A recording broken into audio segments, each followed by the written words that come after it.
everyone. Welcome to another episode of the Two Idiots Podcast. I'm Reg. I'm Randy, is what Randy would say if that chair wasn't empty, but, he's off, shaking hands, kissing babies, on the campaign trail. God knows what he's doing, but he's going to hopefully pop in and out, but for now he is incommunicado. So, just picture him there. And we're the Two Idiots, where we're trying to figure out the world one conversation at a time, and in so doing, we're going to do our very best to continue that trend by basically we're coming up on Pride Month. This episode will drop on the first week of Pride Month, which is the month of June, if my research holds. And the goal of Pride Month on the Two Days Podcast is to have conversations with LGBTQ folks, advocates, people within the community and not, and to hear their stories and just have a conversation. And on that note, welcome here, Mira. Thanks, Rich. It's good to be here. Yeah, is it though? I'm never quite sure if people are sincere. Well, it's kind of been a long time coming. Yeah, it has. Like, we've been classmates now for most of the year. Yeah. And yeah, I've been looking forward to it. Yeah, perfect. So then, yeah, before we begin, I like to get, I've been doing this thing the last few episodes where I ask the guests to obviously introduce themselves, maybe tell something about themselves, and also name their favorite movie. Oh, man. That's probably the hardest part. That's what everybody says, but it's. Okay. I feel like it gives a bit of a window into what we might expect from the guests. Okay. So my name is Mira. I'm from Winnipeg, and I still live in Winnipeg. And I'm probably in a minority of people who think it's an awesome city, which probably says more about me than a lot of what's to come. But I am a queer person. I am two-spirit. I'm transgender. I am Métis. And yeah, I'm a physics student at at the school where Reg and I attend. So Yep. In the yeah, trenches. I guess more generally I'm a student, kind of right now focusing on mathematics and linguistics. That's yeah, but I'm also really eclectic. I'm a creative person. I make a lot of art, write books, play music. Yeah, I find it hard to sum up, and also hard to sell myself. I'm in the same boat. People will ask about the show or about if anything's focusing directly on me. I'm like, deflect. But just to a brief synopsis. I mean, I went to your Wattpad because I remember seeing that you had been you'd won some awards and stuff. So basically, to give people some idea, I'm going to read a little bit of your bio blurb from Wattpad. So basically, in your words, in the waking dream, I am known as a musician, gamer, gastronome, community builder, and steward of the earth. I have the privilege to study mathematics, linguistics, which is ironic that I stumbled on, and permaculture, the honor to work in the field of indigenous language revitalization, polyglot, and polymath in training at Pagan. So I don't know what many of those words mean, but it's interesting. It's definitely some insight into the intersections of where you connect, if that makes sense. So Good choice of word. I think it's going to come up a lot. I think it will. Yeah, I was thinking about that a lot. And to some people it means more. To some other people it means less. But before we move on, what's And to most it means a bit of both. That's true. You're absolutely right. Hit us with your favorite movie, Mira. Right.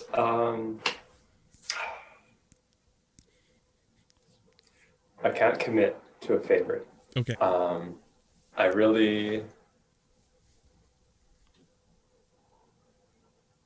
Most recent movie I watched, in case I can't think of a favorite, most recent movie I watched was Ghost in the Shell 2: Innocence. But yeah, off the top of my head, a movie I really like is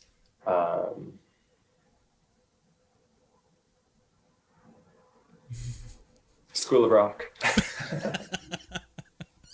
Good choice. Good choice. It really shows I don't know how to pluralize the eclecticness, the eclecticismness of what makes up Mira Kolodka.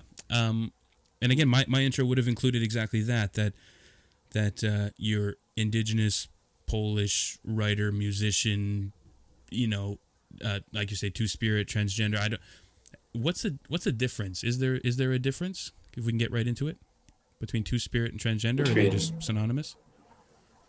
Well, both are very like broad categories, but generally, to me, trans identity kind of comprise binary trans people, gender fluid people, agender people, non-binary people, two-spirit people, which is specific, of course, to Indigenous folks here in Turtle Island. So, yeah, the two large categories, but I would say out of the two, transness is the larger. Okay. Kind of, okay. Yeah. I think it's, and again, as I mentioned when we first started to get into, when we were discussing what we would talk about to go on the show, one of the goals of the Two AIDS podcast, is, as it seems to have naturally progressed, is to kind of sneak in kind of progressive topical things that may or may not reach the local zeitgeist. Case in point, transgender issues or transgender rights, or even just LGBTQ, sex, gender, anything of that sort tends to kind of get, I don't know, it doesn't get any airtime in this town for obvious reasons. So that's kind of why I'm glad that I was able to get you on. And to be perfectly honest, I've spent much of my life there's a blind spot regarding transgender lives, really. I'm, to start off, to preface, I'm firmly in the camp of live in whatever way makes a person happy and content and to find peace. Whatever that is called, I'm totally open for it. And, rah for the home team, right? But I'd never interacted with a transgender person that I was aware of. I had never really dove into it. So I'm really glad we get the opportunity to discuss it with you, who you've gone through many of those pathways. So thank you for joining us. Of course. And I think something important to touch on there is you're right that there is there's a significant lack of representation of trans perspectives and trans people in media, in a lot of communities. And I myself have suffered for it because growing up, I was never exposed to these perspectives. I simply didn't know that you could live in such a way.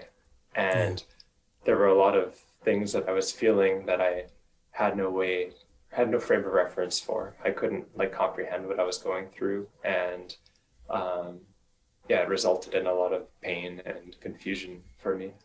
Of course. Well, and even I think it's important to mention as well that in many ways people get grouped, categorized, which is only natural. It happens all the time.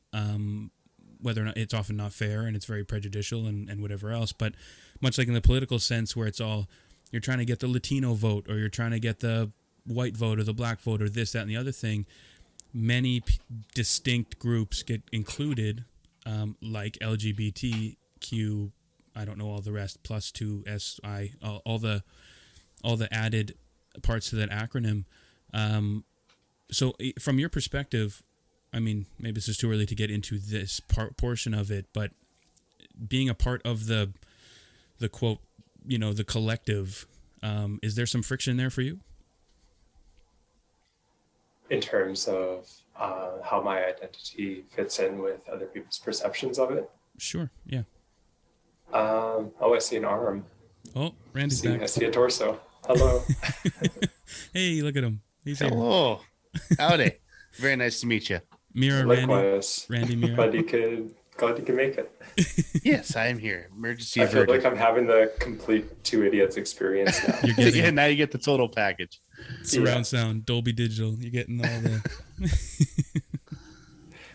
So, Reg, I think this is good timing because I think I would benefit from having you kind of reframe the question, like Sure. rephrasing it possibly, because Absolutely.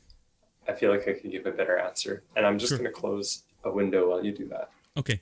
So basically what I was thinking is, in many ways, like I said, the people outside of the communities tend to just group all the separate categories into one amalgamated thing. So then progressives can say, I'm pro LGBTQ rights or whatever, without actually breaking that down into what each individual thing may or may not want. And there likely is, from what I've heard, tension between even being grouped together at all. And it's sort of like an outside construct.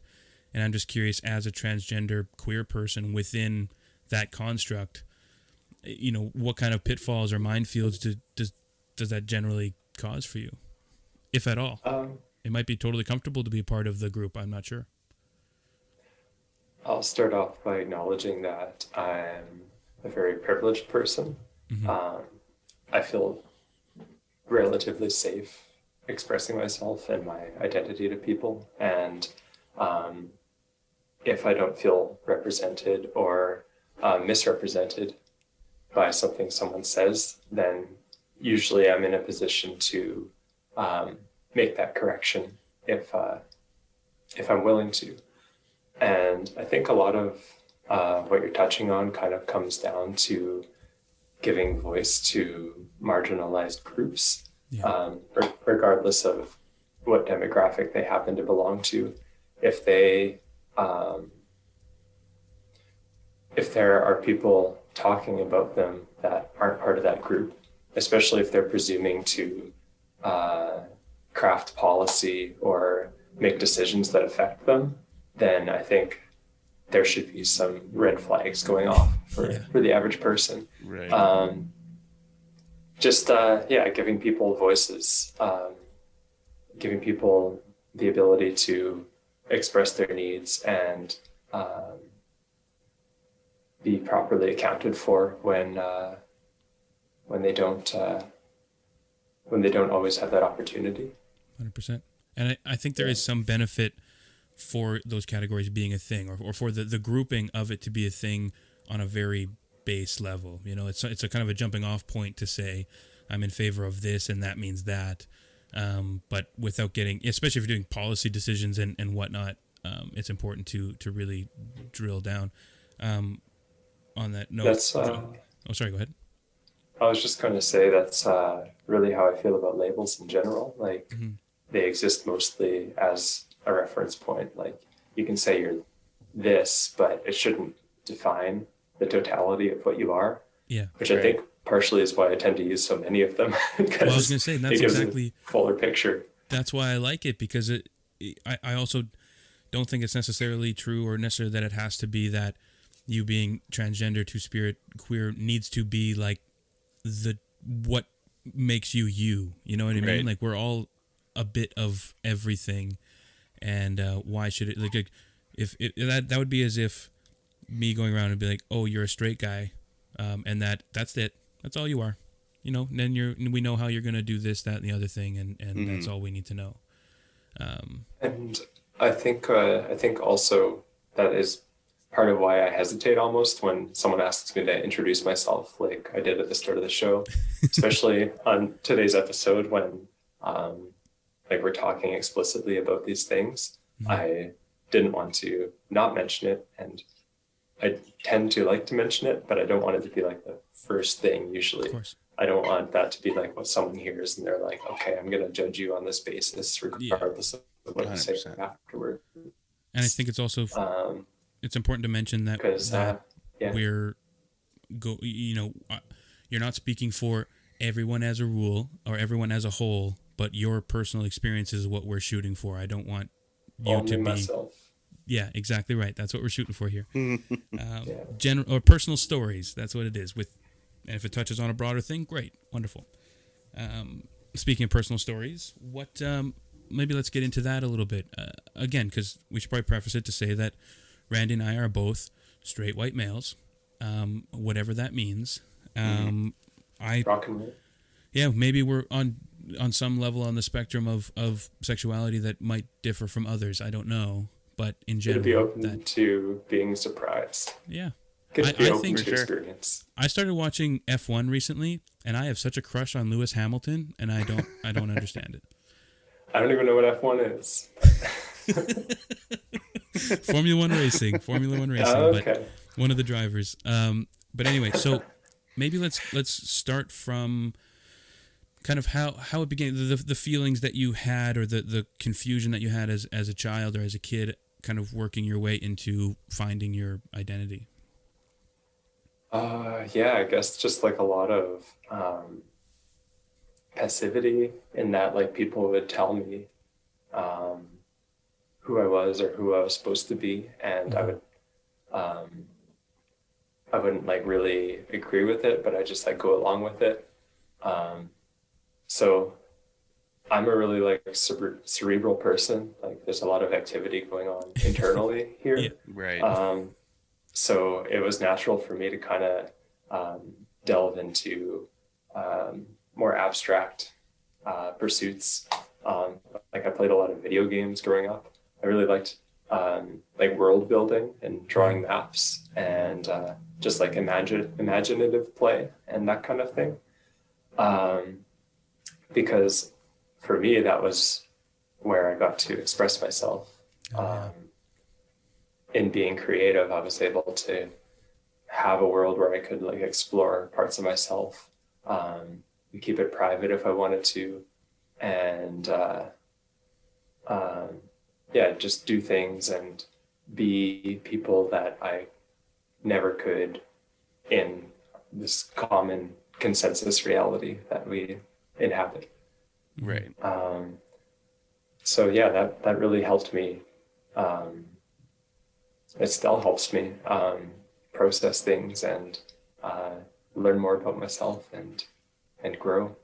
Yeah, I think and help others too. I'm realizing that's huge. And again, I hope that anybody listening to this, like, the main thought or the main through line of everything we're hoping to do during Pride Month, and just in general, is that live your authentic self. Whatever that means to you is, there's nothing wrong with it. I mean, obviously, if it's criminal, or maybe don't do psychopathic things if you can help it, but in general, on a day-to-day thing, that's sort of what we want to do. And I think it's important to mention that as an idiot, case in point the title, I very likely will step on toes or use the wrong terms or use this, that, and the other, and I wanted to just blanket that and say from the beginning that no offense meant to anybody listening, or specifically to you, Mira, that I want us to have an open conversation and discussion, but I don't mean any offense if I use the wrong terms. Yeah, and that's okay. To me, the intent is what matters. If you're making an effort to accommodate someone and make them feel respected, that's the big thing. Yeah, that's good. I like that you touched on video games as kind of an outlet for that, because I think that is a good way to, like, for people to process, especially like you said, world building, where you can kind of map out different ideas and just kind of think along as you're doing the building. But also for people who do, like, are big into role-playing games, like I think people who play EVE Online and those kind of games, where you can create whatever character you want and make it a true representation of yourself. If you're in, say, a household or a part of society where you can't openly express that, I think it's a great outlet for people to just be like, this is who I am, and this is who I wish people could see. And maybe they can't see it right now, but hopefully in the future it will be better where they can see this part of me. Yeah, absolutely. And there's a lot to be said for having that space to experiment too. Like, it might not, because obviously video game worlds, to stick with the example, have their own sets of constraints that you 100%. Have to work within. And I believe that identity in general is just a very fluid thing. Like, even if you're even if your experimentation is visible and in the real world, it's still very like temporary. Yeah. Everything we do is It's very temporary. ethereal. 100%. So with that, so you were growing up and trying to figure yourself out. I mean, maybe this is too basic of a question, but I think the general thought of a lot of people that aren't in the know as far as transgender-ness is basically the thought that you're basically, quote, one gender trapped in another gender's body, which is really reductionist, maybe, but that's kind of the general thought. So is that sort of the feeling that you had kind of growing up, trying to parse your way through it?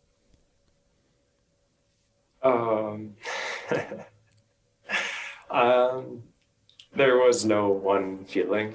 Okay. It was just, I can't really speak for like adolescent Mira's experience, for instance. It was a lot of different stuff happening, and a lot of pain, a lot of confusion. There were happy moments too.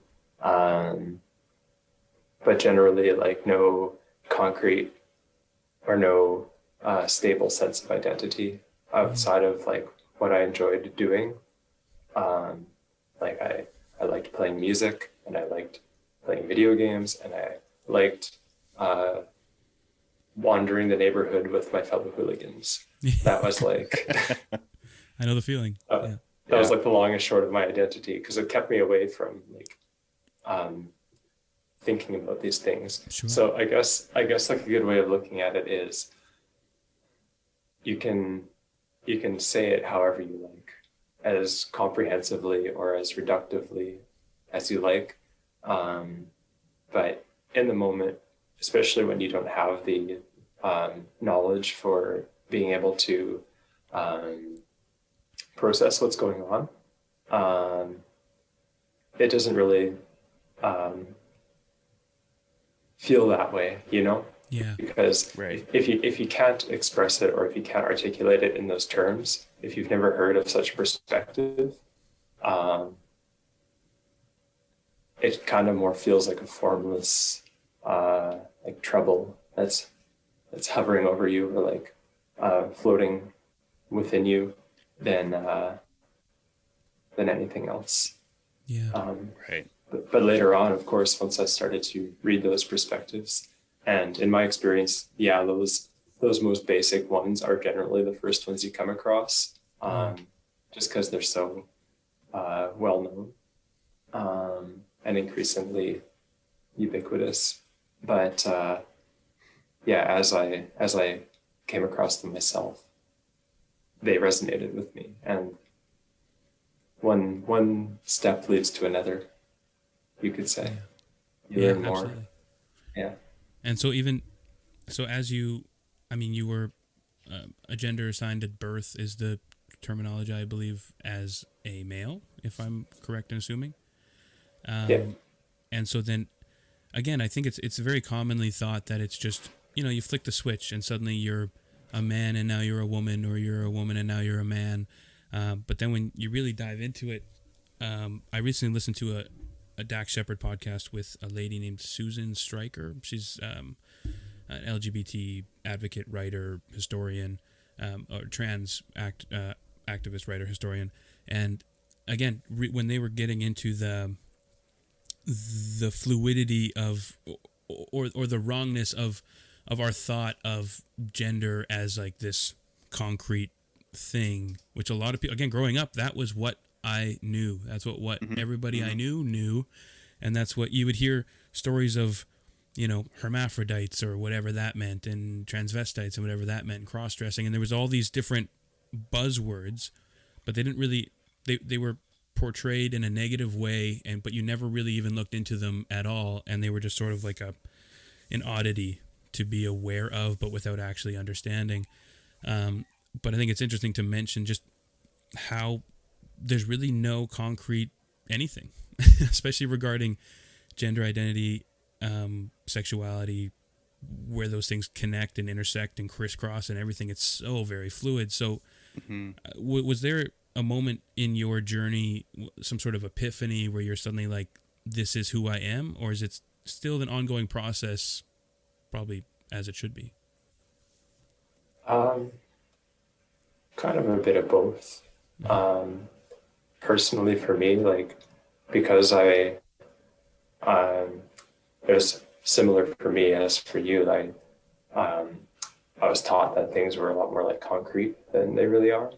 I had internalized a lot of that perspective, which made it hard for me to accept that part of my identity.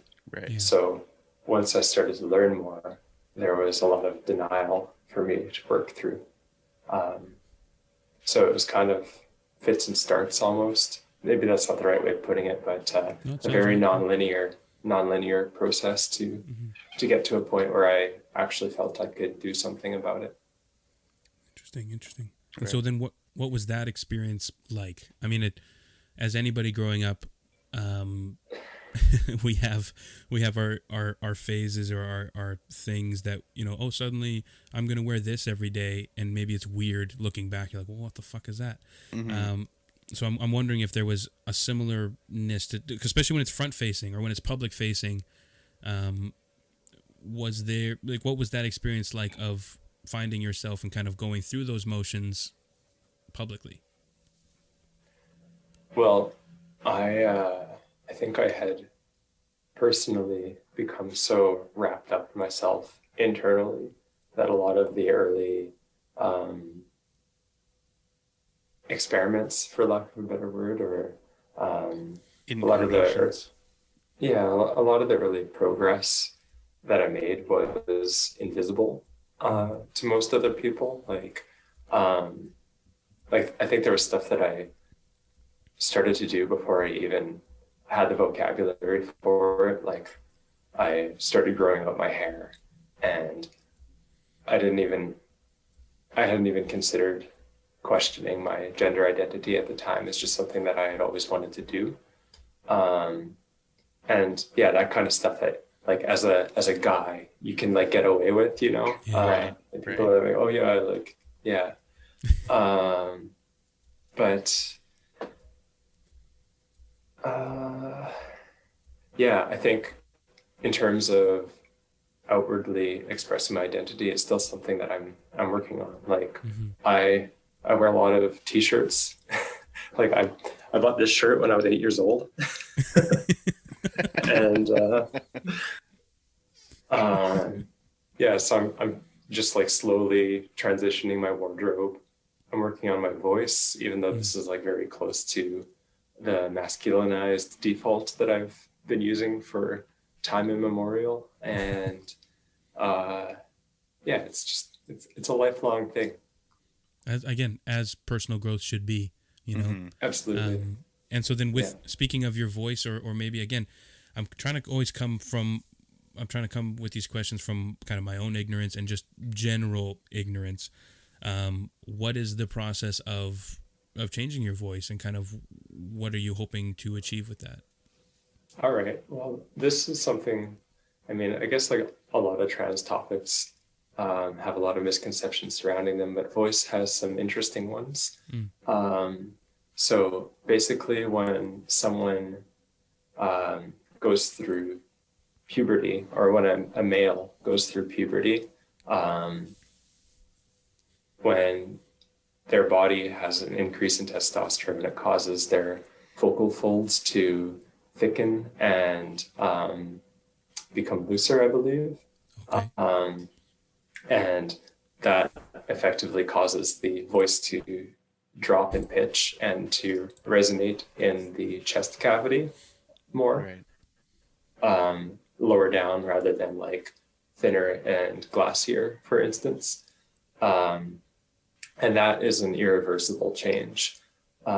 So trans men, or trans masculine people who take exogenous testosterone to transition medically will have that naturally happen. So their adult voice might not be what we consider to be masculine by default, but taking testosterone will naturally do that for them.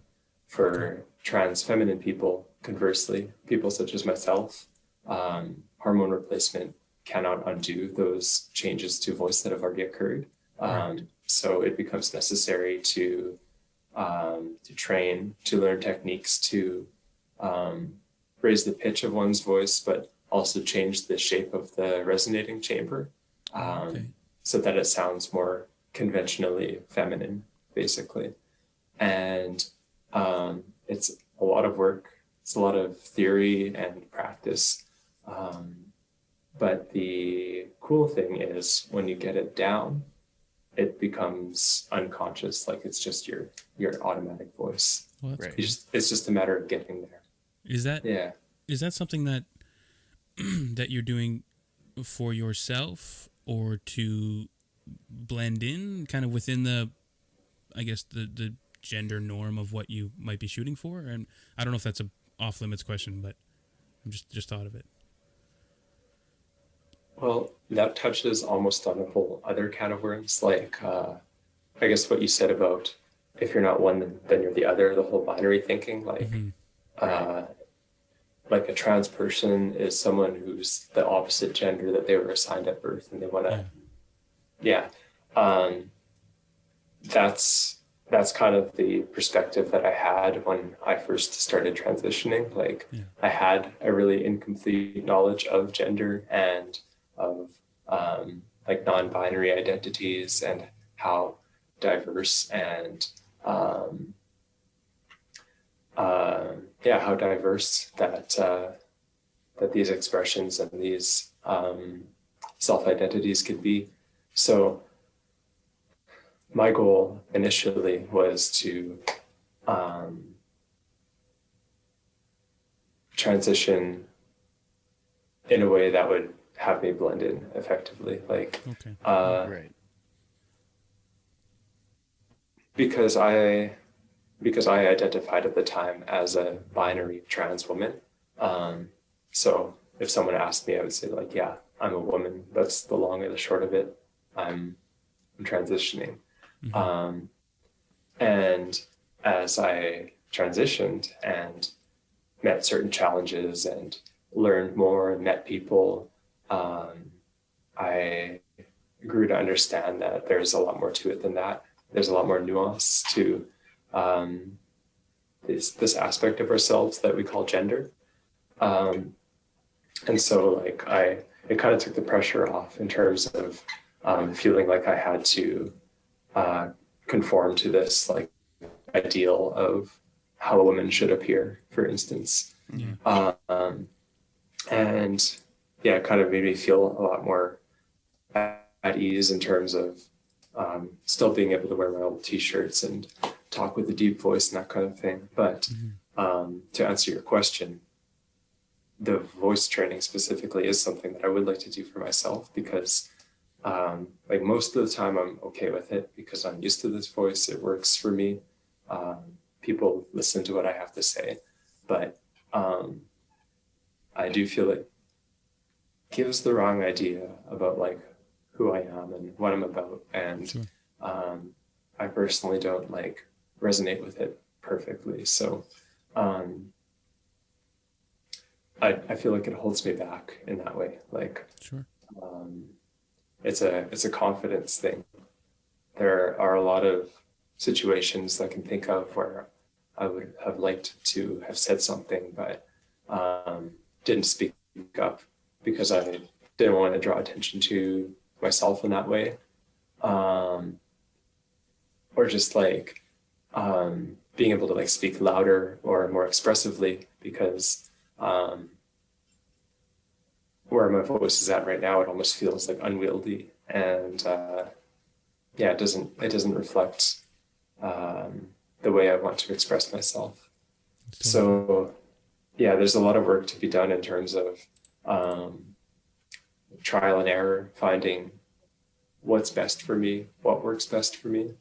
And as you might imagine, that can be a pretty emotional process. Absolutely. 100%. And I think it's helpful to remember that, or actually not even to remember, but for a lot of people that I know personally, they spout a lot of nonsense about transgender issues or LGBTQ things in general as though it's nonsense or that it's this or it's that, without even pretending or trying to see the other side, empathizing, anything. And I think the easiest way to get for people that are not aware of any of it is to just picture almost everything in the world on a spectrum. Like, nuance is hard. Everybody wants everything to be binary because it's easy. It's this, it's that, it's black, it's white, it's guy, it's girl, it's whatever, because it's easy. And in many ways, that's what makes it easy to be prejudiced against people. Yeah, nobody wants to put the work in anymore. Yeah, so I think it's important to remember that, because I had a high school teacher who I would assume was a male and a really high-pitched voice, like especially with voices, like with anything else on a spectrum. The manliest of manly, whatever that means, guy could have a super high voice, and the inverse. You hear the same thing of what you would generally subscribe as a really feminine person has a really low voice. Whatever helps you feel comfortable, all the power to you. Don't get me wrong. I'm just saying it's important to know that things are fluid and can move. That's that point. It's an important point. Yeah. I think, I just like hearing myself talk. Yeah, categories, and I'm glad you do. But I don't actually. I just talk a lot, and then I try not to listen to myself. Yeah, Rich is typically the talker. Yeah, that's good. Like, how do you find being out and about now? Just walking every day as yourself now, as opposed to in your adolescent stage when you're still figuring it out now. Like, is there a different confidence to you? Are people, possibly saying, do you notice any jeers from anybody coming more now that you did in your adolescent days? Because I feel like the attitude as a whole towards trans people and LGBT and all that is getting better than it was in the past. So how's that experience for you, just day to day, going out and about?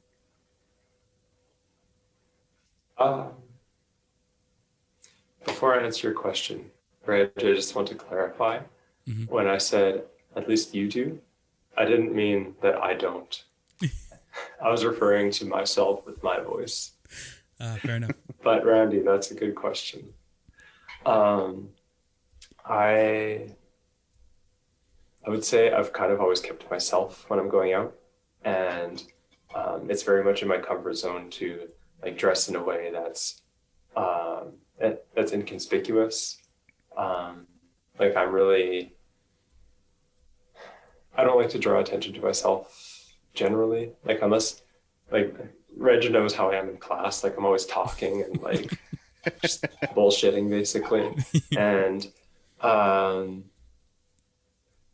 the thing with that is like I'm in a room full of people that I know, right, and that I feel safe in. I can express myself. But if I'm gonna like go out and take the bus somewhere, which I'm not doing a whole lot of these days anyway, I tend to stick to my like sweatpants and hoodies and my comfort clothes. And by comfort clothes, I mean comfort zone clothes. For sure. But I definitely, there's definitely been a difference. Like sometimes I'll get a look, or like on a couple occasions I've been catcalled, and really? What is that experience like? I don't get catcalled ever. For obvious reasons. kind of surprising. Like I was like, okay, cool. I'm just gonna keep walking. But that's a thing now. Yeah. Yeah. And that's a whole other thing to unfurl the fact that generally guys feel that they have the right to just yell at people. It's happened to my wife. She was walking around town in our small little podunk town, that she was walking, and these young guys came in their truck, as they do. They're always hanging around, Main Street and whatnot. And they came ripping by, and they were like calling at her from the window or doing something. And then she kind of ignored them, or I think she ignored them, or maybe, I don't know if she engaged. But then they did a shit rip around the way, or did she cross the street? I forget exactly the details, but eventually they kind of, I think they came back again.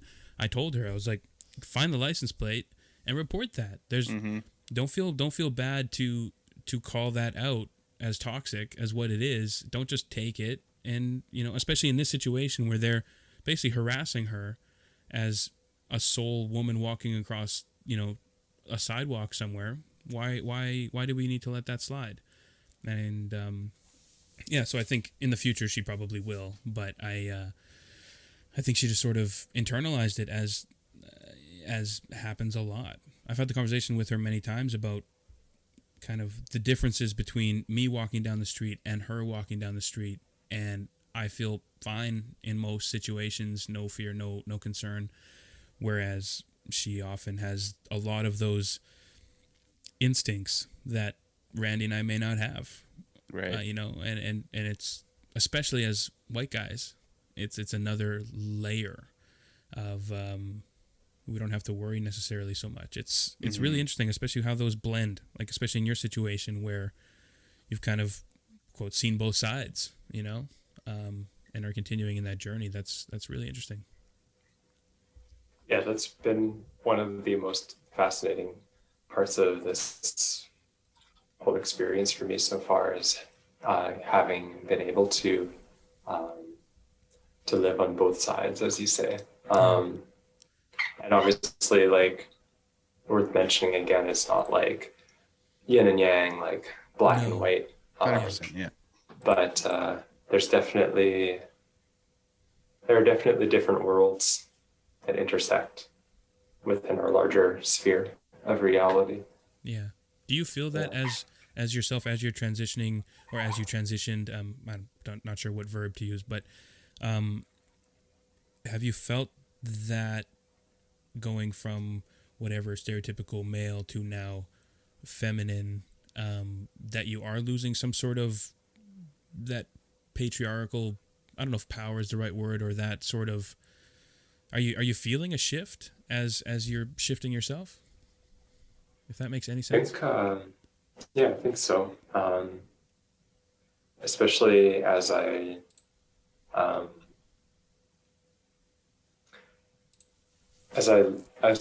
live more truly to my identity.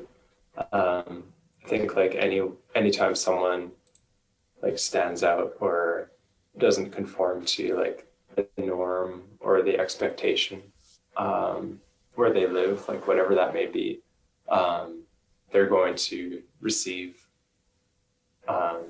attention that they may not want, and or even like special attention, regardless if it's good or bad.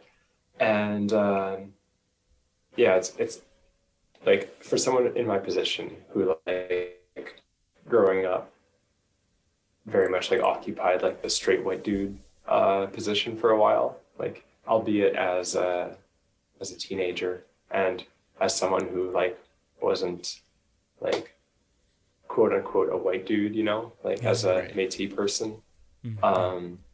But like having that like male privilege and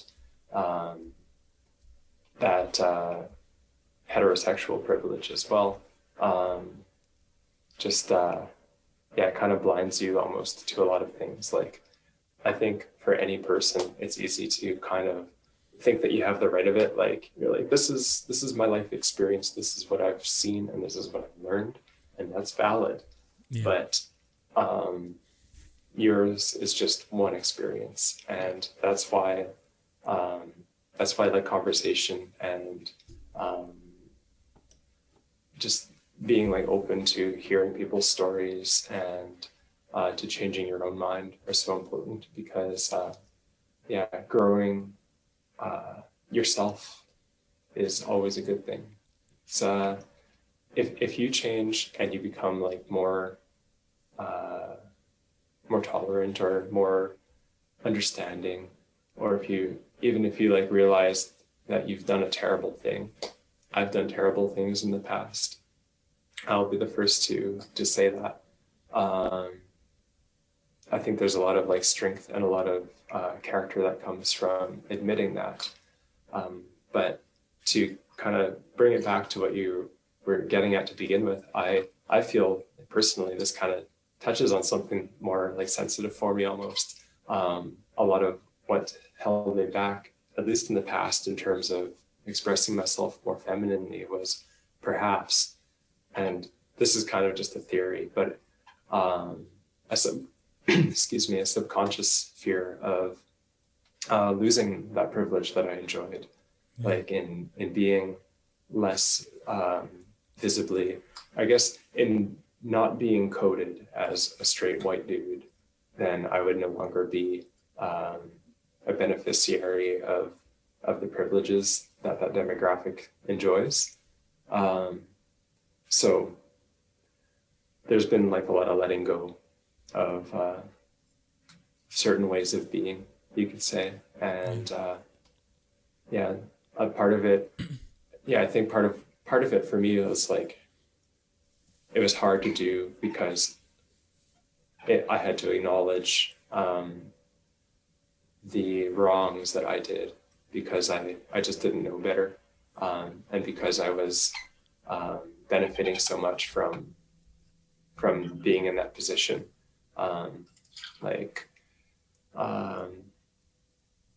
I guess it's like, it's okay to be whomever you are.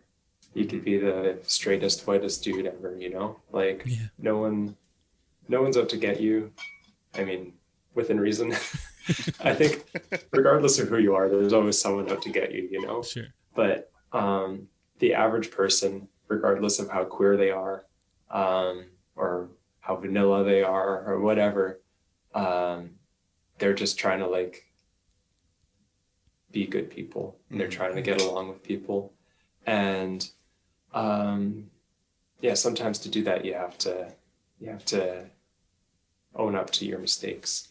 That's important. Sure. That's and to know that it's okay to own up to them, right? Like you Absolutely. said, no one's out to get people. I mean, I've certainly said some pretty shitty things in the past. You know, you see those Facebook memories pop up, and you go, "Oh boy, I was a very different person back then." But it takes a certain strength to acknowledge it and go, "Yeah, I was wrong." And people have to know that, like you said, not everyone's out to get you. It's okay to own up to them because growth is a great thing, and as an adult you should be able to question yourself and your ideas all the time. Like that's the way it should be, and you shouldn't be looked down upon to do that.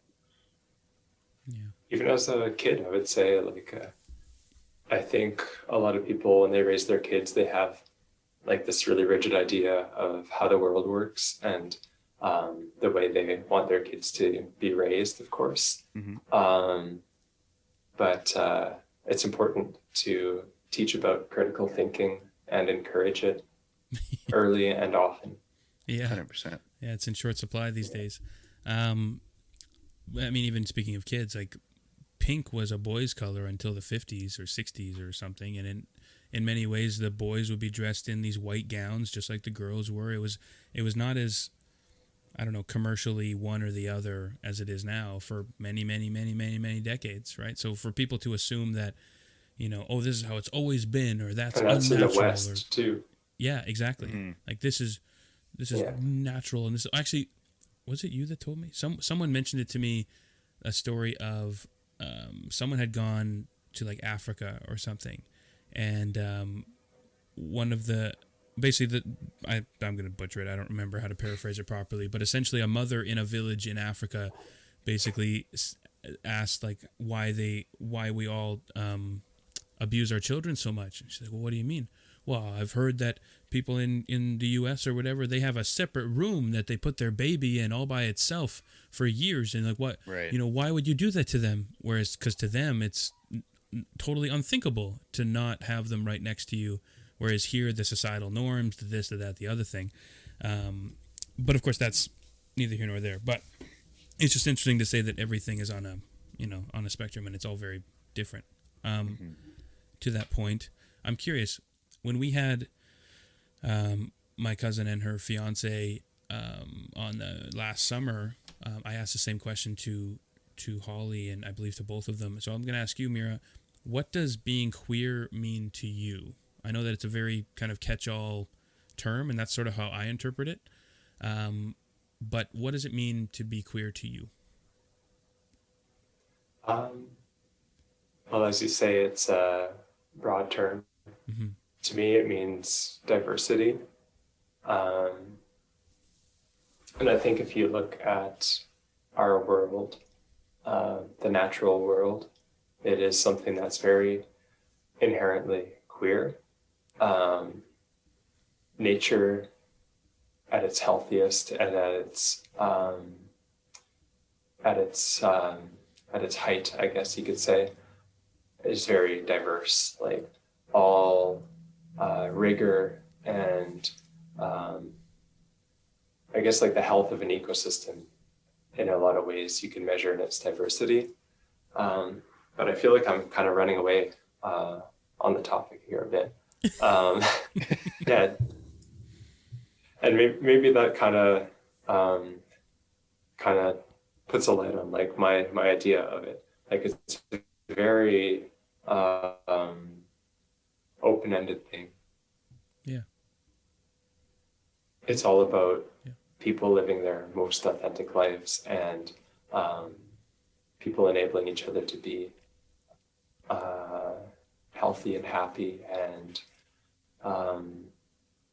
self-expressive in a way that that is true to them and not true to some external ideal or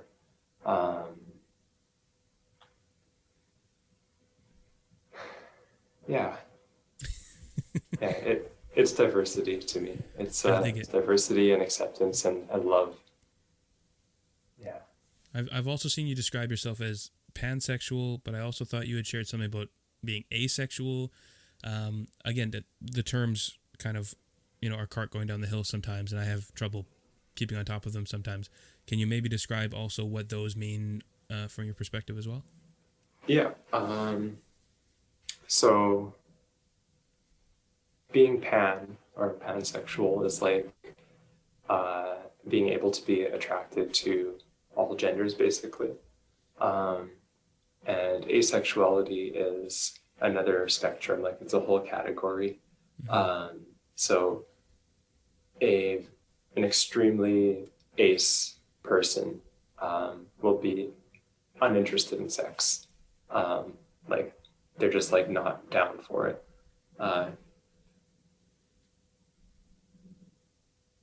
But because it's a spectrum, you can get people like myself who are kind of like sometimes interested in it or interested in it only under specific circumstances or with specific people. Right. And in the past, I used to be more rigid as well. Like even before, it's kind of ironic that when I was in high school, I remember like before I knew about trans identities really, I would always joke that I was a lesbian in a man's body. And it kind of turned out a little serendipitous. Yeah, exactly. So for a while I did identify as a lesbian, but I realized that pan is more inclusive of like the full spectrum of what I experience. And also a note on asexuality. An important distinction that a lot of people draw too is that action does not necessarily equate to attraction. Mm-hmm. So someone can engage in sexual activity and not necessarily be like attracted to that sexual activity, if that makes sense. Sure, yeah, absolutely. That's like the argument that's been used in like rape cases and stuff where like, wow, you got hard, so you must have been up for it, or vice versa. The lady got wet, so you must have been you must have been all gung ho for it. So it's not rape then, and it's such a stupid argument, but it's very similar to that, horrible. Right? It's a natural response to an action, and you could be totally repulsed by it. So it's 100%. Yeah. And there's also I don't personally belong to this group, at least in my current self-conception, but it's worth mentioning aromantic people. I feel like they don't get enough love. Okay. They exist. They're out there. Basically people who aren't interested to varying degrees in romantic activities or romantic attraction. Okay. So then someone could be, oh boy. Yeah. So this is quite the thing. So if you were, say, aromantic, but not asexual, you would be down to have sex, but you don't care about like the dinner and the candles and the flowers cuddles. and Yeah. But I mean, you could still be friends with the person. Sure. And you could cuddle a friend and have dinner and candles with a friend. But just not from a sexual perspective. Or not from a romantic perspective. Yeah. You're not romantically interested, but you can still have the dinner. I see. In terms of the kind of bond you have with them, like right. outwardly, like someone looking at that would be like, oh, that's a romantic evening, right? But right. In terms of like the feelings involved and the like unspoken contract, right, or maybe it is spoken between the people involved, it's it'd be like if Reg and I had a nice candlelit dinner. We're not romantically involved. We're just having a nice candlelit dinner as friends. Yeah. And then if you want to like cuddle afterwards and watch School of Rock, then like nothing we haven't done before. Let's be real. I'm in. Let's do it. Yep. We both snore now, so it's 100%. We would get so if you and I spooned, it would get so sweaty so fast because we both run hot, just clammy. Just, ugh. Yuck. It'll just be a battle to fall asleep first, not have to listen to the other one. Oh, I spent almost all of our formative years as friends. If I spent the night at your place, was to fall asleep before you did because you snore like a buzzsaw, and now I snore like a bitch too. So it sucks. But then I was like, oh my god, I can't fall back asleep if Randy goes to bed first. So anyway, and again, I think that really highlights the intricacy and the, like we mentioned earlier, the intersection of the way that everything is.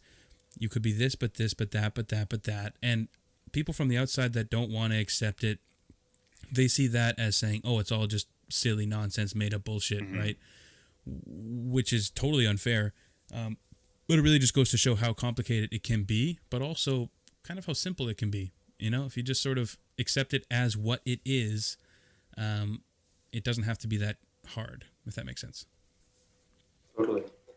And another important thing too, like, I don't know, I feel like especially people, like people who might be listening to this show perhaps, who don't have a lot of queer people in their lives, they don't get to have conversations with them.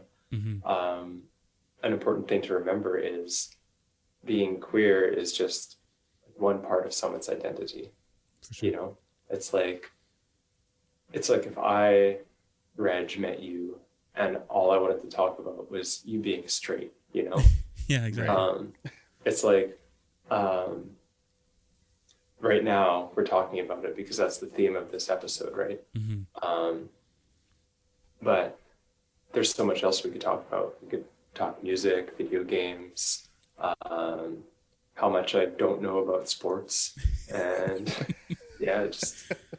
Well, and that's another important thing to mention, because when we met in physics class, I had no idea of your, sexual proclivities or your transition or anything. You were just the interesting person at my table having, philosophical discussions with Zach that had nothing to do with anything, and just posing really thoughtful, interesting questions and perspectives, and that immediately just, gravitated me to you, because I like surrounding myself with people that like asking questions and having meaningful discussions about anything. There's really nothing that I don't like diving in on. So just by nature of that is more you than you being transgender. If that makes sense, that's sort of a point that I want to make. It's more me. It's just a different part of me. Exactly. Right. Intersections, they all combine. Yeah, and there's no different from anybody else. Like even if you're just, like you mentioned earlier, the straightest white man you'll ever meet, that doesn't mean that he doesn't like, say you're a straight white man, you like country music and classical music, and then you like, soccer, and then you like this and you like that and like that. They might all be conventional, but they might not be. But everything connects to make you who you are, and whether or not you're a quote man, woman, pansexual, nothing, anything, that doesn't negate the rest, and it doesn't make you anything that you're not. which again, is kind of the point of having these conversations, to learn and to hopefully people listening will be impacted in some positive way by hearing the conversation. Well, 100%. As per, oh, sorry, go ahead, Randy. Okay, it's like the quote up on the board, right? You like the why, not the label. It's like, to me, when I first meet somebody, I like to work from the inside out, if that makes sense. Like, I don't really care what you look like, where you're from, whatever. I want to know you. Like even meeting you, right? Like, now I know you like video games. That's awesome. That's something we can connect on, right? So, outward appearances to me have always been like, well, whatever. Like, are you cool though? Like, you know what I mean? Like Yeah. If we can get along and that's cool, that's awesome. I don't care. It's just, I think that's the way. We said it before. I kind of wish the world was like Schitt's Creek, where it's just kind of like, yeah, David is who he is, and that's what it is. And why is it a big deal? It's not, right? Like, it shouldn't have to be a big deal. And even you touched on the cat calling and stuff. I hope that we get to a point with, like, me raising my daughter now, I'd like to get to a point where whatever track she chooses to go in life, that she doesn't have to worry about being left out or excluded, and that people will just look at her for her and go from there, kind of thing. Yeah.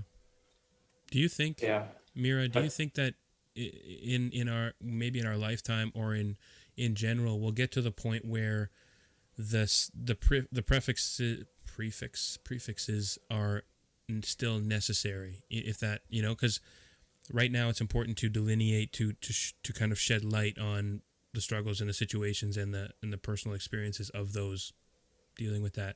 Do you think we'll ever get to the point where it's, even if man and woman, the names disappear and it becomes something else, do you think we'll always have to have, like, this person is a transgender male or whatever?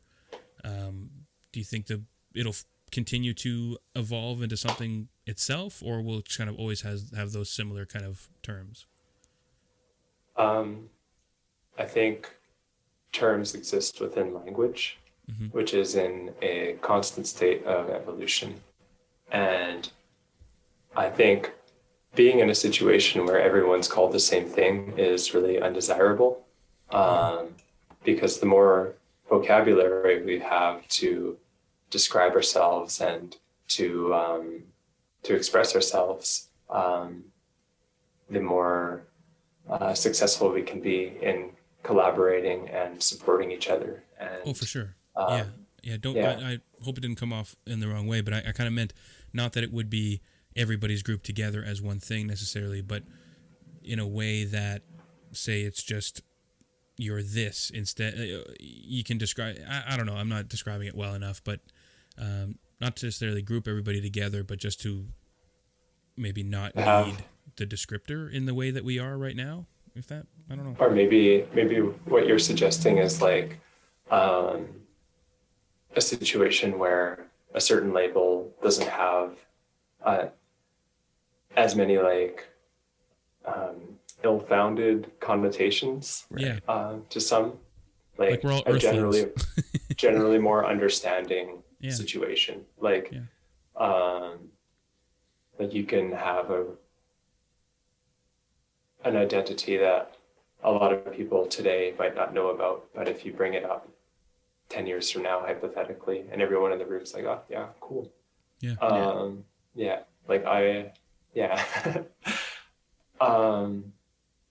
I think it's possible. And I think a lot of it has to do with what I touched on earlier in terms of uplifting marginalized voices.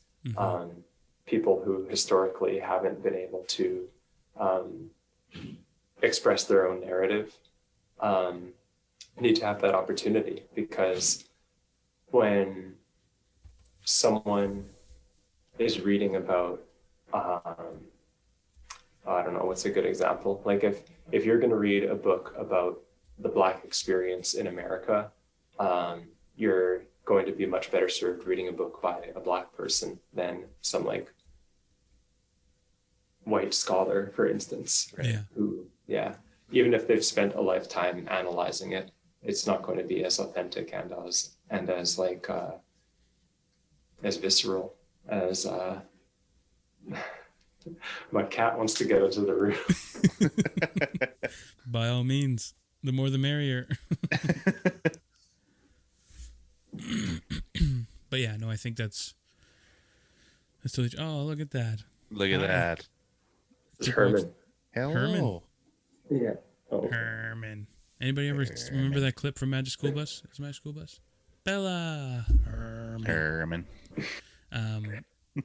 But yeah, no, I think you're right that the representation is important, and by especially cat representation too. There you go, a little bit of kitty love. Yeah.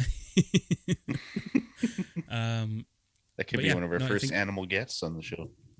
Yeah, probably. I don't think your dog ever made it. My cats have, I think, walked across, so you might have seen them in passing. But cameo appearances. Yeah. They're too big time for us. Nice little kitty scarf. A chill cat. He's super chill. Yeah, no kidding. Jeez. Okay, so moving on. There was a comment from one of our listeners, Brian Moore, asked, how is the Winnipeg music scene coping through the lockdowns? Speaking of separate interests as a musician, how would you say, from your experience, or from maybe other people in bands that are struggling through this time? Any thoughts? Yeah, I mean, obviously it's been hard for bands to get together to jam and stuff. I've personally been more involved with the metal scene in the past, but excuse me. Around when the pandemic started, there was some stuff, some negative things that came to light about members of the scene who had engaged in abusive and like exploitative behavior, and it was kind of a very like divisive issue. So at that point, it almost, at least for a lot of people, kind of felt like the scene kind of fell apart, I think. Just with the 1-2 punch of that happening and the pandemic. Right. But obviously, like, there's still all these musicians floating around, and a lot of people have like their bedroom projects and that kind of thing that they're doing. And there will always be music in Winnipeg, I believe. It's quite the cultural hub of almost everything Winnipeg has. It's probably because we spend so much time inside in the cold, and everything's kind of dreary. So you got to look outward and kind of express yourself to try and paint some color on this dreary gray city. Didn't the Garrick close? Was it the Garrick? One of the iconic venues shut down during COVID, I thought. The Zoo and Aussie's closed, and that was shortly before the pandemic. I thought there was one that did after it became a COVID testing site. Was it the Garrick? No, what am I thinking of? It's near the Burton Cummings. I can't remember what it's called. The Garrick is near the Burton Cummings, but I hadn't heard of that happening. I don't know. I've kind of been almost deliberately keeping myself out of the loop with what's happening. Right. Yeah. Yeah, I think we all need to do that sometimes. Disconnect. Yeah. I like your music. I should shout them out. I know you're not really involved with Cerulean Skies anymore, but hell of a great. You gave me a couple albums, and I like them a lot. So, yeah. So awesome to hear. Yeah, no, I like them. I will say though that the project's kind of concluding, and I am involved in so far as we're finishing recording the final album. So if there are any Cerulean Skies fans in the house, possibly, there's that to look forward to. Yeah. It's I'm really excited about it. And new things to come aside from that as well. For sure. Thanks for the shout out, Reg. Yeah, all the time. Just if you search on on Spotify, be careful, because there is a Cerulean Skies, and it's like a Swedish sleep people, whatever. Yes.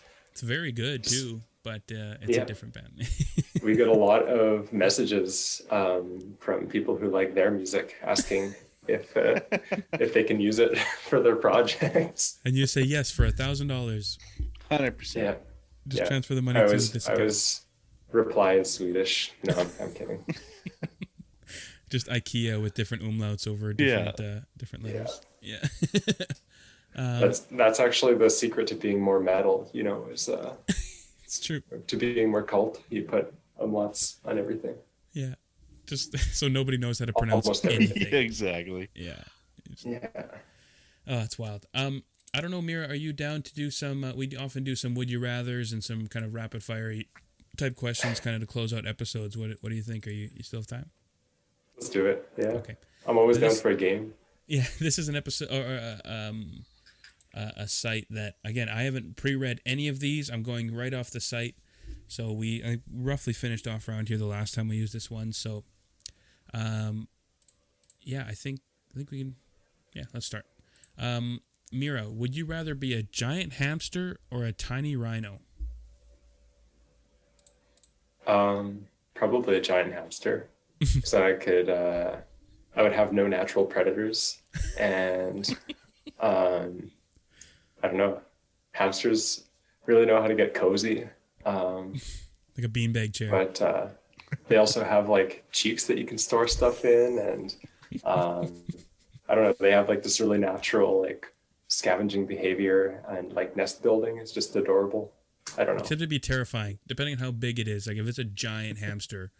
Like, oh yeah, I might have natural predators in that case. Like, like dragon slayers and stuff. If there are giant hamsters around, there would definitely be like hunters out. Or Chinook helicopters. Yeah.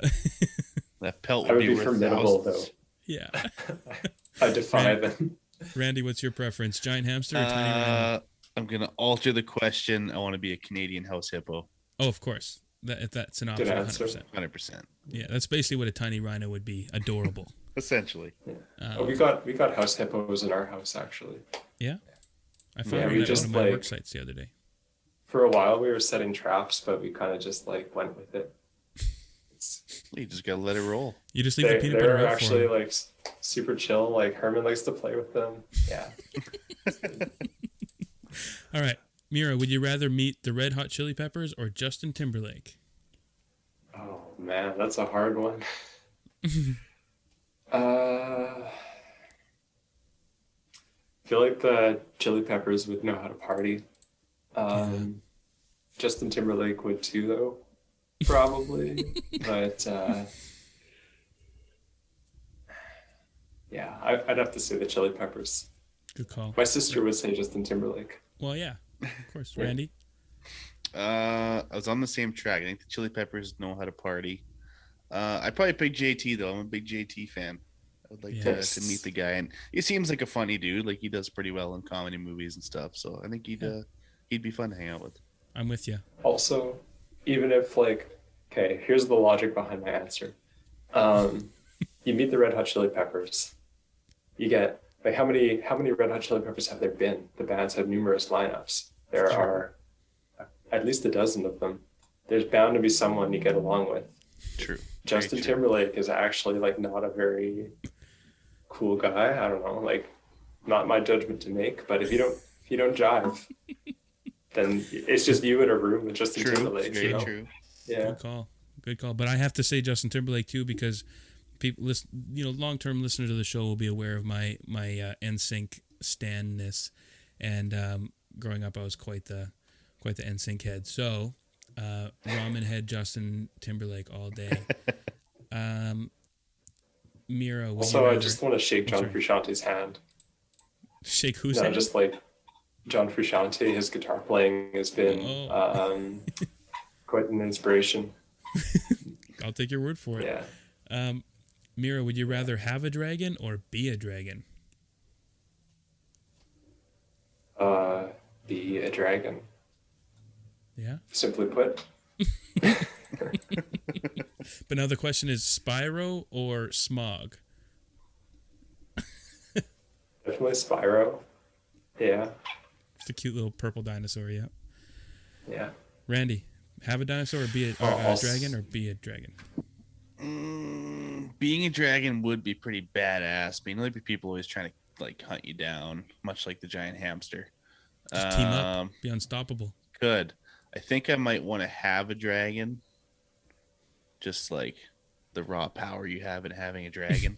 But I think Spyro would be awesome, man. You get all kinds of gems. He's always trying to catch eggs and shit. That's true. But I think I'd like to have a dragon just because I have a dog and that's like a dragon, I guess. He thinks he's a dragon. Companionship. He does think he's a dragon. Yeah. He's more of a, I don't know what he is. Lizard. Yeah, sure. Let's go with that. He's a gecko, not a dragon. There you go. All right. Randy, would you rather have one wish granted today or 3 wishes granted in 10 years? Ooh.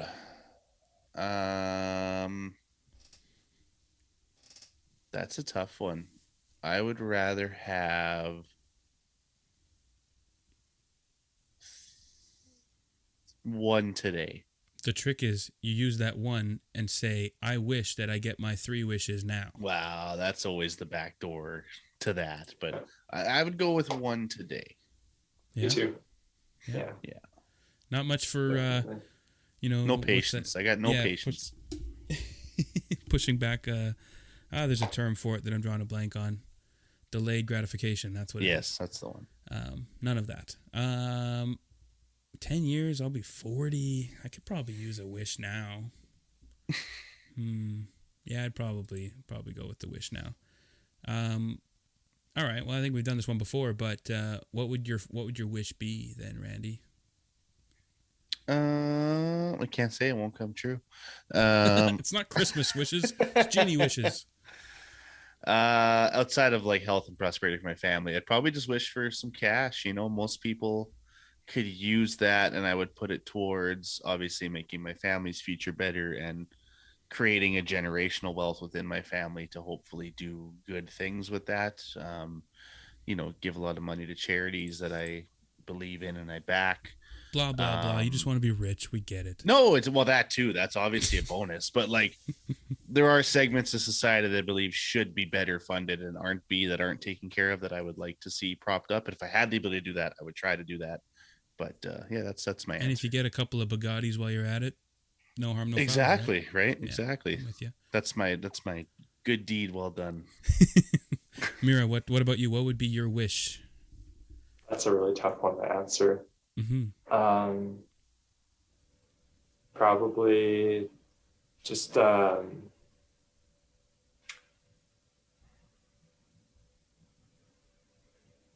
stable, equitable, sweeping revolution. That is quite the ask. I don't know if Robin Williams has it in him, but he'll try. He'll find a way. He'll try. Yeah. Prince Ali. Mira, would you rather be trapped in an elevator with an old lady and her 3 wet dogs, or 3 fat men with bad breath? Option A. Agreed. A wet dog is still a dog. A all the way. Yeah. This one doesn't make any sense, but would you rather have your hand stuck in a jar or your head stuck in a bucket? Mira.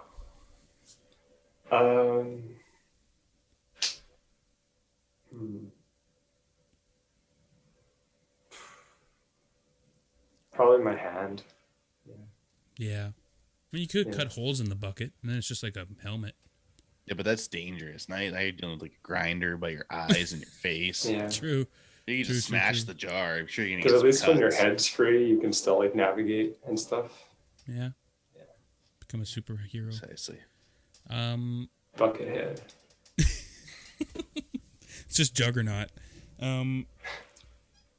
Randy, would you rather give up alcohol for a year or give up your smartphone for a month? Alcohol for a year, because I don't really drink as it is. Oh, I don't drink either. Okay.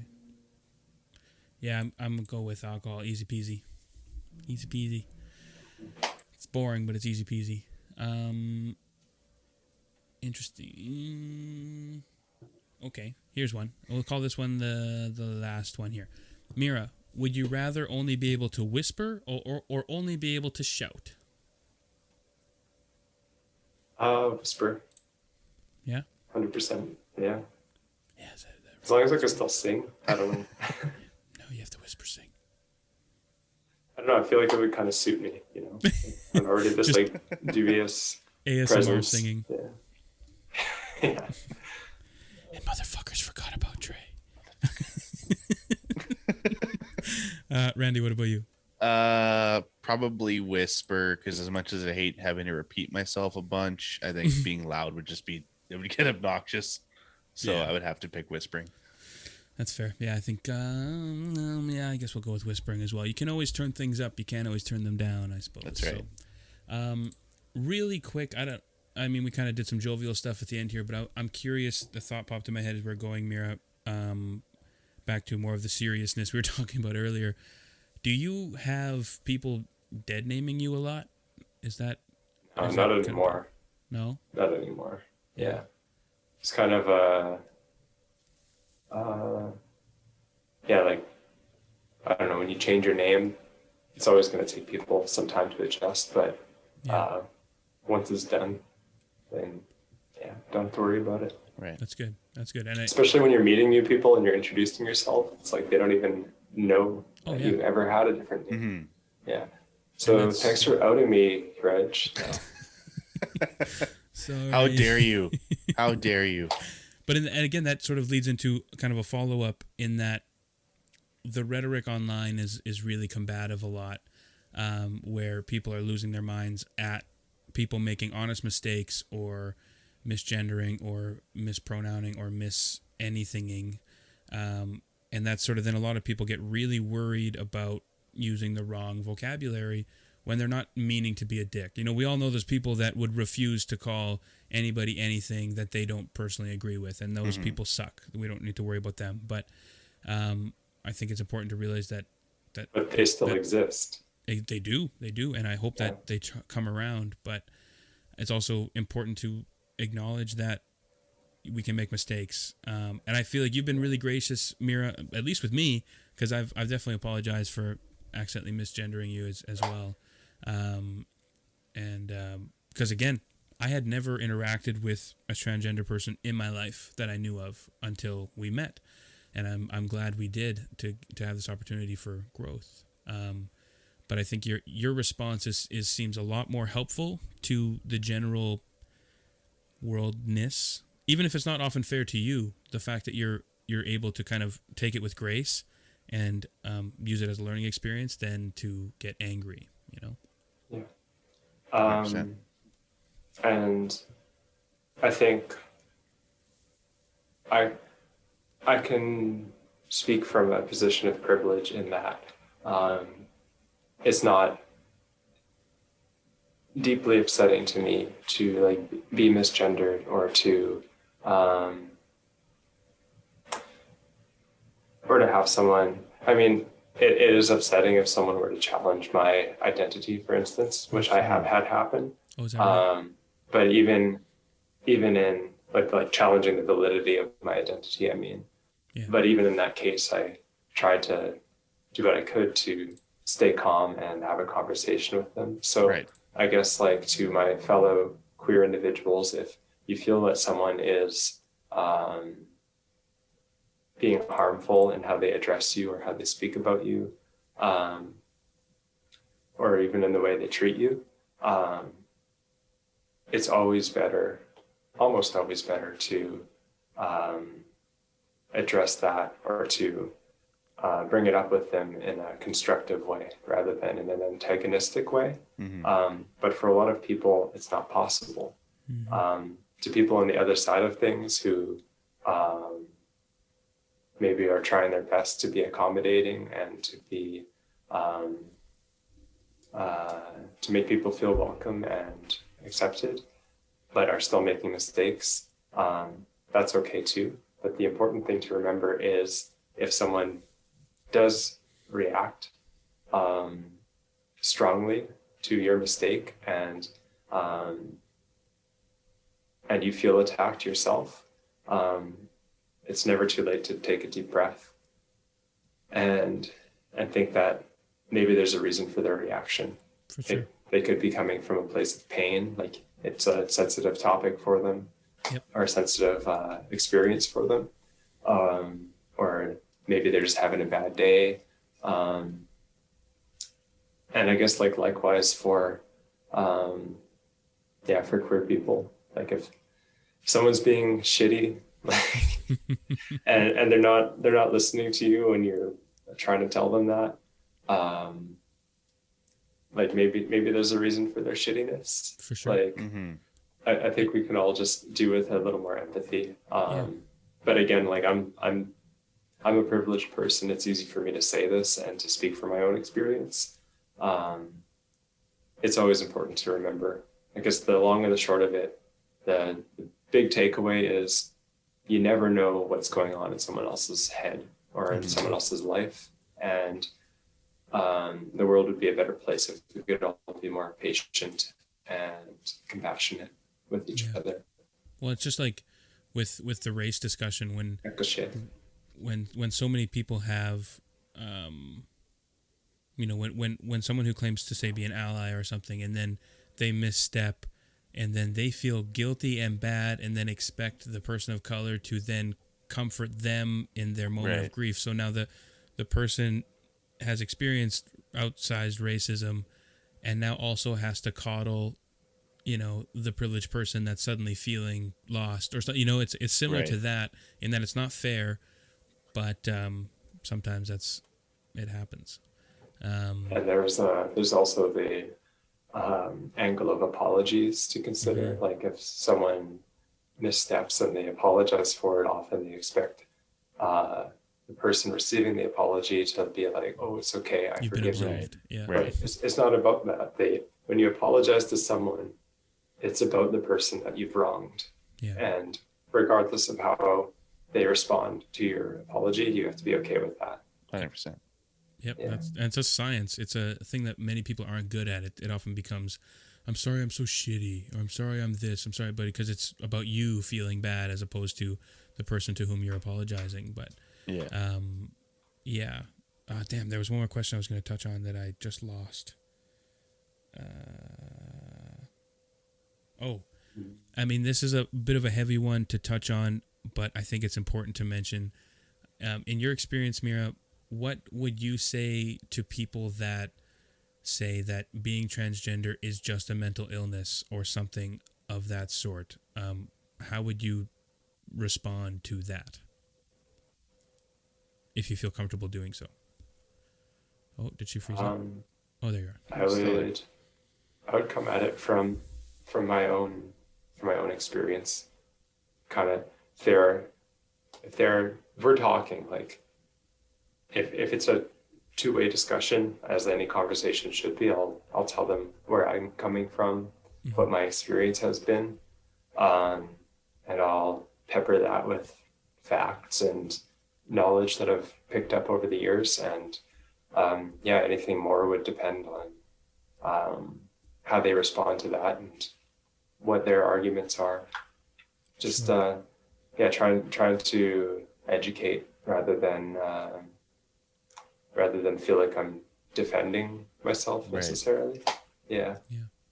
Yeah, which because might not like work, I'm oh, sorry. No, I was just gonna say it might not work, but it's probably the right way to go.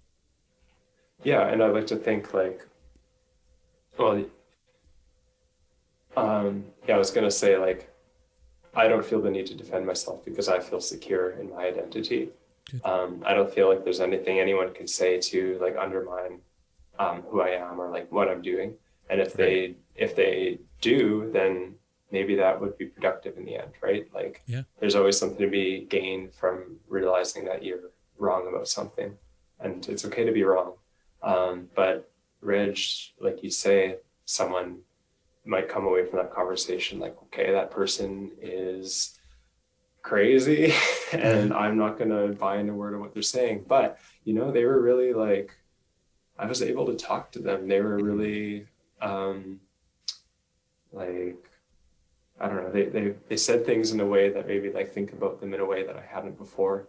Yeah. And even if they don't come out of that with like a changed mind, I think there's like a seed planted there, it kind of humanizes a certain identity for them. Like if they hear that I'm trans, and like they've never met a trans person before, but perhaps have not like you, have a less positive opinion of what being trans means. They come out of it with like, they come out of it having met a trans person and having had like that genuine human experience with them. And an open dialogue for sure. Yeah, that almost more than anything else can be world changing, I think. Yeah, and that's humanizing it. That point, planting seeds, humanizing, and really just showing that people exist. Like, it's so easy to stay in your secluded family circle or whatever and just wax poetic about how this is that or this is whatever and they're all full of shit or something, having never met or interacted with someone of, say it's someone on a spectrum of any sort of sexuality or a different race or the intersections between marginalized people. It's basically any of that. It's so easy to stand on your soapbox in your protected area and say, they only want this and they suck and blah blah blah, without ever having asked anybody in the community. It's very powerful to really have those interactions. So here's hoping, and that's sort of what these types of episodes on the show are for. We're often very silly and we have a good time and we swear a lot and say stupid things, but I hope that within all of that we can find episodes and kernels of nuggets of goodness that hopefully plant a forest in someone's mind. Right. We're nothing if not people who just want to create dialogues with other people. Yeah. Well, thank you for giving me, I don't want to say a soapbox, the opportunity to express who I am and my 100%. Worldview a bit. Yeah, I hope that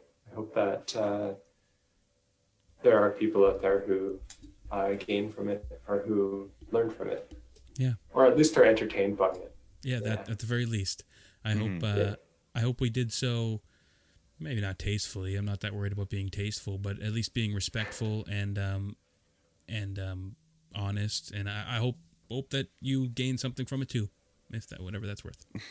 For sure. And yeah, if anyone's out there and they do want to have a conversation, I don't know, I might rue my saying this, but I'm pretty easy to find online. Like if you want to have a conversation about like food or trees or anything really, I'm pretty open to just about anything. So love that. Yeah. There you go. If anybody's listening and wants to reach out to Mira, if you don't want to do it directly, hit us up. We can connect you and have more and more of these conversations. Like even living in Steinbach where we live and in the surrounding area, which is a conservative bastion of just fun and wonderfulness in many ways. In other ways, it's really positive and it's really, in some minor ways, progressive. Randy and I walked in the first Pride Parade in Steinbach, not knowing that we would be all by ourselves. As there's a big gap in front, a big gap behind. Randy and I, did we hold hands? I think at one point we did. I don't think recall, we did. Though. We're like, you know what? Fuck them. So then we fuck them, whatever. Yeah, so we were on, I think, the CBC website or something, and just two hetero guys just wandering down the street just happened to be separated from the group in front and back, as though, we're just like, yeah, let's fucking do it. But yeah, anyway, I think that's yeah. Thanks for being good allies. Oh, we try. It's all we can do. That's all we can do, right? With anything. That's what matters. That's all we can do. We should also, speaking of allies, mention the 215 children that were found under the residential school in Kamloops. We've had many conversations with Indigenous folks on this show regarding residential schools and experiences. A friend of ours was on the show. His mom was taken from their front yard by, Indian Act people to go sent to the school. Luckily she survived, but many, many thousands of stories of people whose lives have been ripped apart by these just insidious, disgusting organizations. And the fact that, we get a tepid apology, whatever year that was. Now, I shouldn't say we, the world got that apology, but I meant, what I mean. But somehow the churches involved aren't getting prosecuted. There's been really no real justice for these situations that I'm aware of. And then when you find these giant halls, like that picture, I think it was the Vancouver Art Gallery where they laid out the 215 pairs of children's shoes on the front step, just breaks your heart. And I don't have kids, but I'm surrounded by kids. Randy has a daughter now. People need to really internalize that and think about, what if that was your child, as young as 3 years old, getting sent to these schools and then buried underneath it? how can we just keep this going on without talking? It fucking blows. On top of having your culture and your identity exactly snuffed. Mm-hmm. Yeah, as though that wasn't bad enough, right? It's awful. It's disgusting. But if you listen to certain people, it's the white straight men that are the most wow. We're the most marginalized people in the world. If you really ask the right people, then you know that we're the ones that are in trouble here. Terrible. Just hear the eye rolls, eh? All right, Mira, is there anything else you want to plug? Websites, social media stuff, anything you got going on that you want people to know about?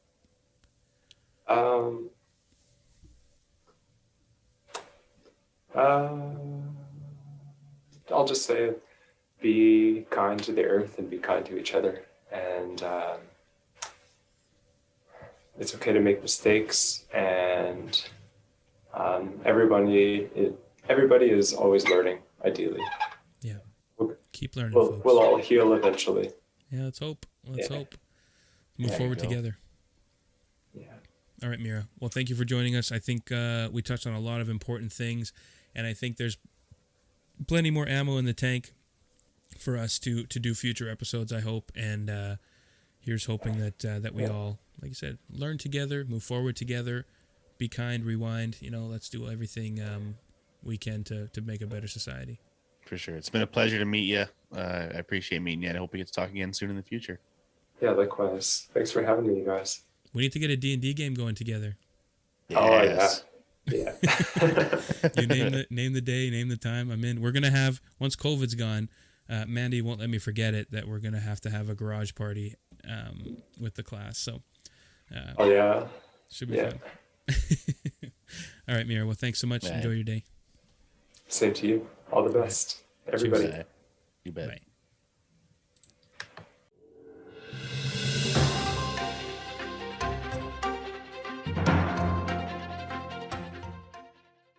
This episode of the 2 Days Podcast is brought to you by Manscaped. Father's Day is coming and the weather is catching heat. If you live in Manitoba, you definitely know it will. Whether you have a dad bod, like me, or rocking a six-pack, not like me, make sure you and your dad are smelling nice and shaved where it matters most. Make your dad proud this year, finally, and get him and yourself the Manscaped Lawnmower 4.0 and the Refined Cologne by Manscaped. The brand new Lawnmower 4.0 and Refined Cologne is perfect for you and the dad in your life to complete your grooming game. Get 20% off and free shipping with the code IDIOTS at manscaped.com. We've all been there. We all need, to clean up once in a while, especially summertime in the heat. Keep things smooth, keep things sleek, jumping in the pool, slipping slides, drinking beer, living life. So we basically need to stay on top of that. And, we all get a little stinky. So get yourself some cologne. Manscaped, the global leaders in below-the-waist grooming, just dropped their Lawnmower 4.0. And I hope you're excited for this as me, because this thing is legit. This 4th-generation trimmer features a cutting-edge ceramic blade to reduce grooming accidents thanks to their advanced skin-safe technology. None of that is new if you've listened to the show for a while. Do you travel a lot? Then the 4.0 is the perfect trimmer for home and on the go. This upgraded trimmer includes a multifunction on and off switch, gives yourself a precise shave with the 4000K LED spotlight, and it's waterproof. So you can shave your balls in the dark, the shower, or anywhere your heart desires. The middle of the woods, your backyard, camping, do it wherever. It also even allows you to customize your trim through additional guard lengths, new wireless charging system. Fellas, it's time to pull the plug on wired trimmers and your wild bush. After you guys have clean balls, clean up your cologne game with the Refined Cologne from Manscaped.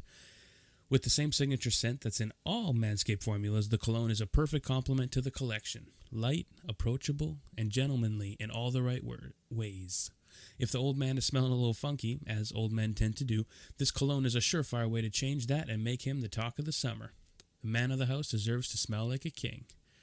Whether it's a gift for you, your dad, or the men in your life, choose Manscaped.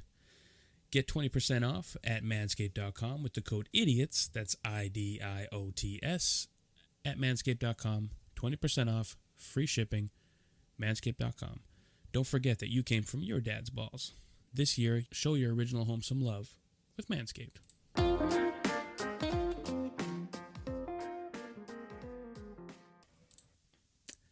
Awesome.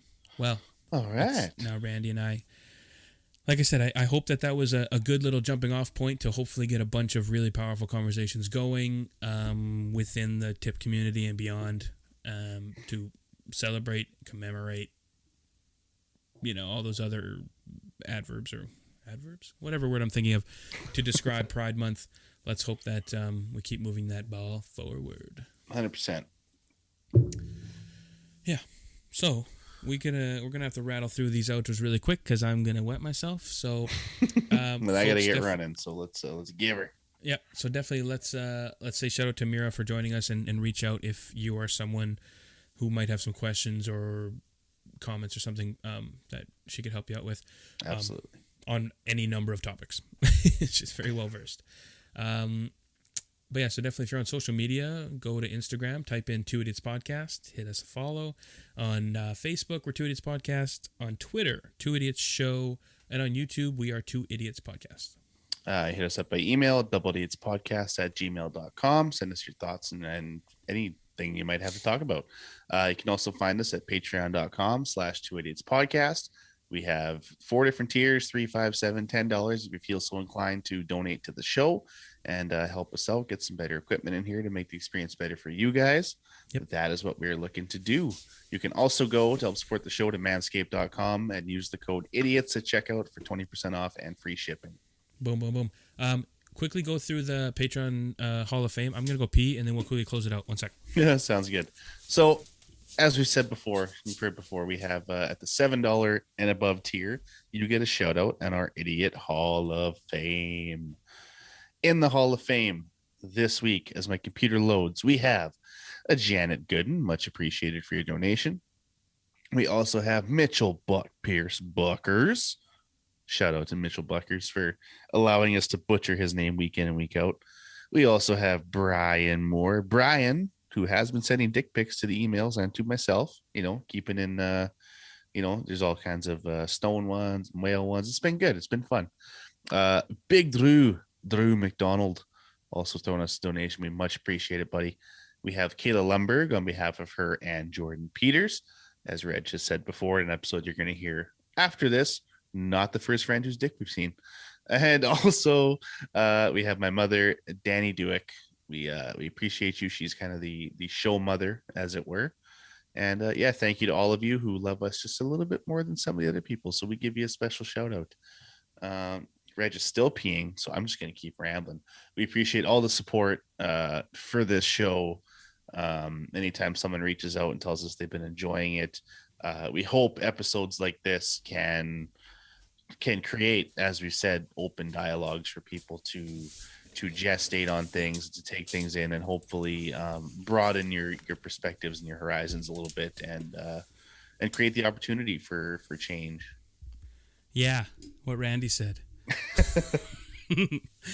But yeah, before we go, I want to definitely go, join the Idiot Hall of Fame if you like us a little bit. We also like to read comments from Patreon. So real quick, I'm out of breath, ran to the bathroom. So in response to 2 Idiots 118 with Brianna Seawald, Mitchell Pierce Buckers, good friend of the show, he wrote, very nice to hear Brianna's story. I did tear up a bit. It's amazing how she has overcome so much, and I wish her the best in the coming days ahead. Couldn't agree more, Mitch. You're absolutely 100%. Right. It was kind of hard to not tear up. I think Randy was blubbering on the inside the whole way. Pretty much, yeah. It's emotional. I mean, it's a tough story, something to hear, but perseverance coming out of it is the big message we can all get out of that, is just keep going no matter what life throws your way, and keep on keeping on. Just keep swimming, just keep swimming, just Exactly. keep swimming. What do? We swim. Oh. Okay. All right, folks. Well, hope you enjoyed. Here's hoping we bring you a whole lot more of some quality audio entertainment. Yes. Quality. Yes. All right, folks. Well, thank you for listening. Enjoy your day, week, month, year, and we will talk to you on the flip side. Bye bye.